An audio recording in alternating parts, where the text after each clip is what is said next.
Act 3, face natural supporters as well as natural opponents. Really important is if you have an idea, you need people to help you to pull the idea off, to get it off the ground. So how do you mobilize people that don't necessarily have the same kind of interest, the same background, the same motivations to support your idea? How do you create a network around an idea? How do you ultimately create power around an idea? That is what Act 3 is all about. I think the most important thing is just you cannot communicate enough, and you've got to communicate with as much focus on people who probably would support you and those who are not. I mean, it's the old kind of Godfather line, keep your friends close and your enemies closer. This wasn't a case of speaking to a series of fund managers in Edinburgh and then coming up with the answer to the question. It was actually, we went broad in terms of speaking to businesses in the west of Scotland, in the islands, in the north of Scotland, in Central Belt, and then also speaking to people in places like London and saying, well, there's a lot of inward investment that comes from other parts of the UK into Scotland, and so part of that discussion was, how do we make that work better? What are the obstacles that prevent there from being a better economy in the current apparatus and framework? So, I mean, the conclusions of that blueprint were very much rooted in a very wide and engaged stakeholder management, really, which is what the kind of role that I played in what made it such a interesting and engaging project, really, for everyone, including myself. Yeah, so very early in the project, when I was drawing up the implementation plan, there was going to be a whole series of workshops to understand the issues that back to the primary question, what is the gap that needs filled? And the government officials were saying the way we do it is that we have workshops internally for a while, and we don't have anybody from outside of government involved. And I said, well, this time round, we're not doing it like that. We're going to start by having a selection of people from different parts of Scottish society, private sector, small business, big business, whatever. And we'll start to try and understand through their eyes what's missing. And there was a kind of stubbornness in saying, no, we don't do it like that. To which I had to say at one point eventually, well, somebody will have to explain to the First Minister that I'm not doing this project then. I mean, I think the first thing that he did, or does exceptionally well, and is partly why also the First Minister, I guess, is also kind of pleased to choose him, is that he's kind of fiercely independent. He doesn't have a political leaning, so he's not going to be seen as a kind of an SNP candidate to run their set up the bank. So that was very helpful in his own dialogue with alternative views, and I think he was also very aware from external stakeholders that there were some advocates of an investment bank for Scotland already, and that was certainly true. He made early attempts to actually bring those people in so that he could hear their points of view and ensure that, I think, throughout the process, that I guess those who were most likely to be interested in comment on the organisation when it was eventually published were not seeing it firsthand at that juncture. And so you found actually that was a very kind of helpful way to make sure that, I guess, people were informed throughout the process. My view is that don't take for granted people who would support you, because there is nothing like a lack of information to turn people off, and especially when you're dealing with novel and potentially complicated subjects. You want to make sure that somebody who wants to support you, when they're asked by somebody, a third party, what do you think, that you've given them the answer, that they understand and they've heard and they'll reuse.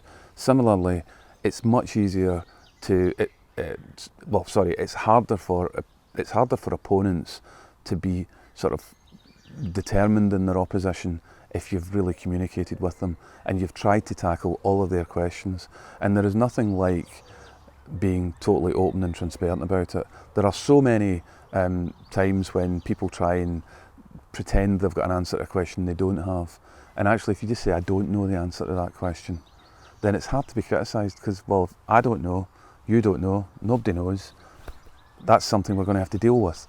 It might be a question we've got to find an answer to, it might be a question that we have to live with not knowing the answer to, but communication, whether it be with supporters or opponents, is massively important. I probably spent more time communicating about the bank than building the bank.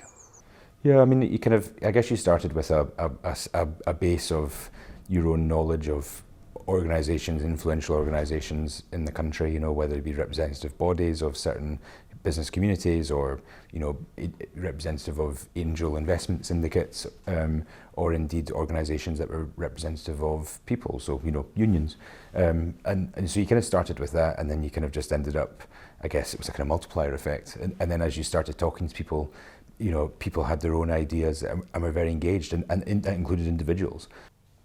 Well, you can't help everybody, obviously, again, even if you wanted to, which I'm not sure is the right thing for one institution to do. But I do think that in the early stages, and actually probably for a little too long, we left the impression that we could help everybody, and that we didn't quite focus the stakeholder landscape enough on where we wanted to focus. Part of that was because it was a work in progress, and so we had, you know, as I said, the bank had been announced very early on, and there was a lot of work and thinking to be done around what exactly it was going to do, so people filled that in. But I think there was also this propensity, and maybe the danger is with working with government employees who are obviously running this, is they just don't like to say no. There's an ever-present tension when you're setting up a new institution between consulting widely and listening to everyone's views, and actually keeping things to a much smaller group of people. The advantages of consulting widely are that everyone feels that they've been listened to. But if they feel they've been listened to but not heard, that their ideas haven't been incorporated, that can be difficult. The more you talk to people, the more people recommended that you speak to others, you know, so it ended up actually becoming an exercise of how do you try and not speak to everybody, and you know, not least because, you know, Benny's time was precious, because he was still working, you know, in his main job as well, and also, you know, you were getting lots of similar ideas, so it became a very, you know, you know, that was partly also the benefit of having the advisory group, which was not insubstantial. So, you know, people ended up having kind of spider webs of meetings, and then that all kind of came back into a kind of central funnel, really, I guess, and then you could start to actually think, you know, what were people saying, what was the commonality in recommendations, and then that kind of ended up informing the outcomes, really. And a lot of people were going to be cynical, particularly in Scotland, where, you know, various efforts have been attempted before. It's a very, very small pool of people. Everybody knows each other, and I'm sure the same is true of Denmark.